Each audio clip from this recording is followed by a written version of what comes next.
নামে বাংলাদেশি বলছে, তারা তো দেশের নাগরিক। সংখ্যালঘুদের উপরে একরকম অত্যাচার করছে, কিন্তু ঘুরপথে এনআরসি করা হচ্ছে। তফসিলি জাতি উপজাতি তাদেরকে বেনাগরিক করে সস্তায় শ্রমিক হিসেবে খাটাবে, এটাই সরকারের চক্রান্ত।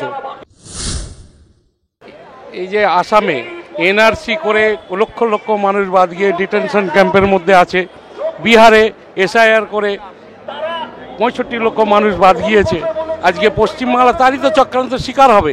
সেই কারণেই আমরা যাতে বেনাগরিক না করতে পারে সরকার, তার জন্য আজ এ প্রতিবাদ। এবং এই বেনাগরিক করবে বেশিরভাগ খেটে খাওয়া মেহনতি মানুষ, এবং বাঙালিকে তো যারা পরিযায়ী শ্রমিক হিসেবে বিভিন্ন রাজ্যে কাজকর্মে যাচ্ছে, সেখানে বাঙালি ভাবলেই তার ভাষা যদি বাংলা জানে তাকে বিতাড়িত করা হচ্ছে। এরই প্রতিবাদে এটা এসআইআর কিন্তু ঘুরপথে এনআরসি করা হচ্ছে। এটা একটা চক্রান্ত সরকারের, সেই চক্রান্ত ব্যর্থ করার জন্যই আজকে আমরা মাঠে নেমেছি, রাস্তায় নেমেছি। আচ্ছা, বেসিক্যালি যারা বাংলাদেশি বা তারা যারা মায়ানমার থেকে এসছে তাদেরকে তাড়ানোর জন্যই, মানে তাড়ানো না, মানে তারা অবৈধভাবে যেহেতু এসছে ভারতে, তাদেরকে তাড়ানোর জন্য এই এনআরসি বা এসআইআরটা করা। ঠিক আছে, এবার তারা যদি চলে যায়, ভারতীয়দের তো সুবিধা। বিহারে বাংলাদেশি কোথায়? আজ আসামে বাংলাদেশি কোথায়? সেখানে তো এই দেশীয় লোককেই তো বিতাড়িত করা হচ্ছে। নামে বাংলাদেশি বলছে, তারা তো দেশের নাগরিক, তাদেরকে বেনাগরিক করার জন্যই আজ এই চক্রান্ত। আজকে বিহারে যারা 65 লোক বাদ গিয়েছে, এর মধ্যে বাংলাদেশি রোহিঙ্গা আছে কি? ভারতবর্ষে কজন রোহিঙ্গা বসবাস করে?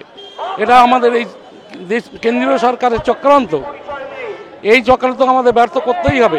এরা আজকে কাশ্মীরে 370 ধারা বাদ দিচ্ছে, ওয়াকআপ আইন বাতিল করছে, ওয়াকআপ আইন তৈরি করে ওয়াকআপ সম্পত্তিকে দখল করছে, আজকে সংখ্যালঘুদের উপরে একরকম অত্যাচার করছে।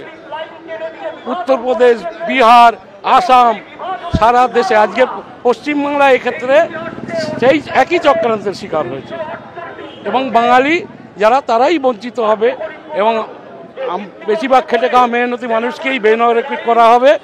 তফসিলি জাতি উপজাতি তাদেরকে বেনাগরিক করে সস্তায় শ্রমিক হিসেবে খাটাবে, এটাই সরকারের চক্রান্ত।